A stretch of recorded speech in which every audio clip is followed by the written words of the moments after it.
Je m'appelle Jim Van Os. Je suis médecin psychiatre. Je suis professeur agrégé en psychiatrie à l'université de Utrecht, ici en Hollande. Et j'ai aussi un poste à Londres, à l'Institut psychiatrique à Londres.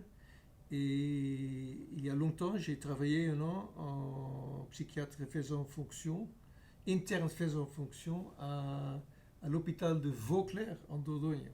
En 2010, quelqu'un est venu me voir, il s'appelle Peter Groth, alors on est collaborateurs maintenant, et il m'a dit qu'il avait trouvé une solution pour un problème très important, mais pourtant peu connu. Et il s'agissait du problème de arrêter, de discontinuer les antidépresseurs. Parce qu'il m'a expliqué, il y a beaucoup de gens qui ont pris un traitement antidépresseur pendant 5 ans, 10 ans, 15 ans, plus longtemps. Et à un moment donné, ils décident d'arrêter parce qu'ils sont bien, ils se sentent bien, ils ont des effets secondaires importants. Et il m'a expliqué qu'il y a assez de gens qui n'arrivent pas à discontinuer parce qu'il y a un syndrome de sévrage de façon parfois très importante, très brusque, très dure à supporter. Et les gens, ils peuvent pas discontinuer, ils continuent à se médicaliser parce qu'ils n'arrivent pas à arrêter. Il m'a expliqué que les médecins, en général, ils ne s'intéressent pas beaucoup, ils ne connaissent pas beaucoup. Il y a très peu de solutions pour ces gens-là. Et lui, il avait pensé qu'il avait trouvé une solution. Alors il m'a expliqué qu'il avait, parce qu'il a étudié chimie, c'est un homme très intelligent, il a souffert beaucoup, il a pris des antidépresseurs pendant longtemps. Il avait pensé pourquoi pas arrêter la dose de façon graduelle. Parce que le problème c'est que les antidépresseurs, souvent, les dosages sont trop grands pour que les gens puissent discontinuer, arrêter les médications graduellement. Et lui, il a proposé pourquoi pas faire un dosage, des mini-dosages, de façon que les gens peuvent arrêter très très très graduellement. Et ça s'appelle un tapering strip. Et on a commencé à faire des études là-dessus. Et on a écrit aux gens qui ont essayé avec un tapering strip et on leur a demandé mais qu'est-ce qui s'est passé, pendant combien de temps vous prenez les antidépresseurs, est-ce que vous avez déjà essayé de les arrêter.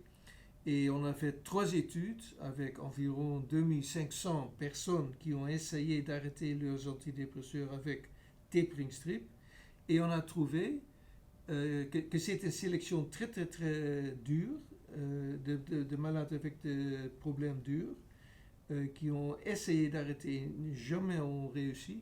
Et avec tapering strip, 70% a réussi de finalement discontinuer les antidépresseurs.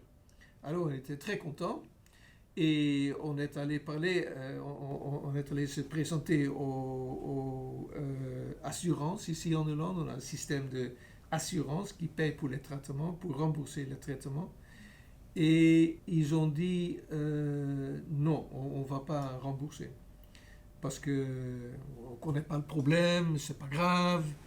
Et puis, c'est pas évident parce que ce sont des études cohortes observationnelles et ce qu'on a besoin, c'est des randomized control trials, des essais randomisés, des études randomisées, etc., qui savent très bien que c'est pratiquement pas faisable dans ce genre de circonstances, avec ce genre de problème, ça ne résout rien.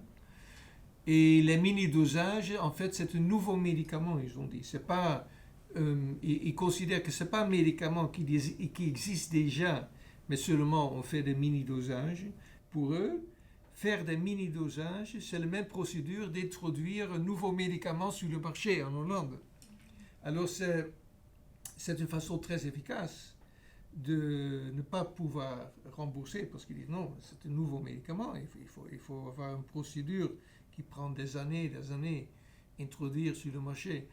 Et on n'a pas arrivé de comprendre pourquoi il y avait tellement d'opposition. Parce que aussi, les généralistes, les psychiatres, ils n'étaient pas trop enthousiastes au début avec ce genre de médicaments parce qu'on n'a pas tellement reconnu le problème de sévrage des antidépresseurs. Ça a été décrit il y a 60 ans. On a eu beaucoup de case reports là-dessus, mais on n'a jamais étudié.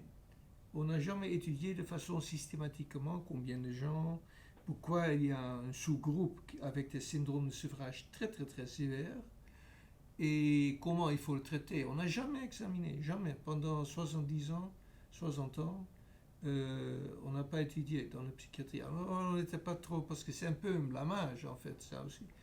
Alors finalement, l'association psychiatrique hollandaise, ils ont embrassé l'idée, ils ont donné leur appui, ils appuient bien, et les généralistes aussi, mais les insurers, ils ne veulent pas. Voilà, on est là maintenant, et ça va changer bien sûr un jour, on est sûr, mais on se demande pourquoi ça prend si longtemps. C'est un problème sociologique que je pense parce que déjà, les syndromes psychiatriques, le stigma associé est très grand. Et je pense qu'il y a quelque chose comme si tu prends un antidépresseur et ça t'a aidé, ben, il faut être content. Et le syndrome de sevrage, mais on n'a rien à faire, c'est ton problème. Toi, tu étais déprimé et déjà être déprimé, c'est la faute de la personne. Et puis payer pour qu'un traitement soit discontinué, ça, on ne veut pas. Alors c'est un problème intéressant, je pense, de transformation. Alors en ce qui concerne l'écoute, alors ça coûte pas cher. En médecine, peut-être c'est entre 50 et 200 euros qu'on doit payer pour une discontinuation d'antidépresseurs avec tapering-strip. Alors l'écoute, en médecine, ça coûte rien en fait.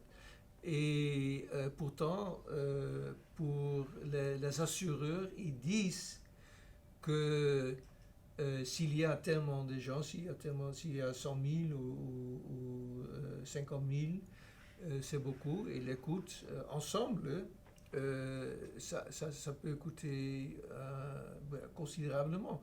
Mais le problème, bien sûr, c'est que si on continue à prendre des médicaments, il y a aussi des coûts importants associés avec ça. Et si on continue à prendre 10 ans ou 20 ans, les coûts sont considérablement plus grands. Et il y a aussi, bien sûr, les coûts indirects, parce que les gens souffrent des effets secondaires.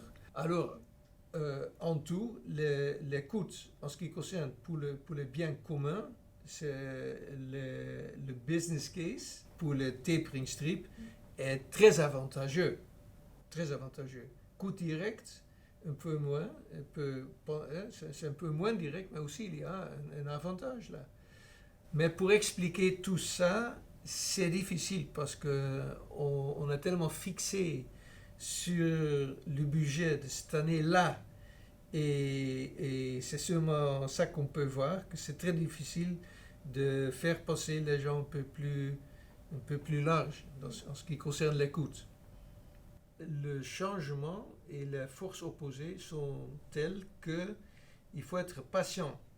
Mais c'est important d'introduire déjà tout ça parce qu'on a les social media, on a beaucoup de moyens de communication maintenant qu'on n'avait pas auparavant.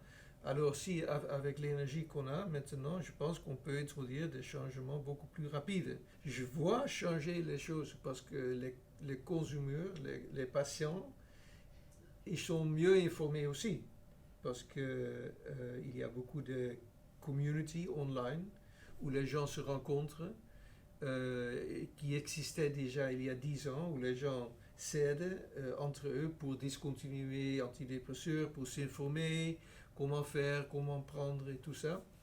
Et je pense avec tout ça, on peut accélérer le processus de changement. Alors peut-être pas 25 ans, c'est facile, mais peut-être 5 ans, 10 ans, quelque chose comme ça.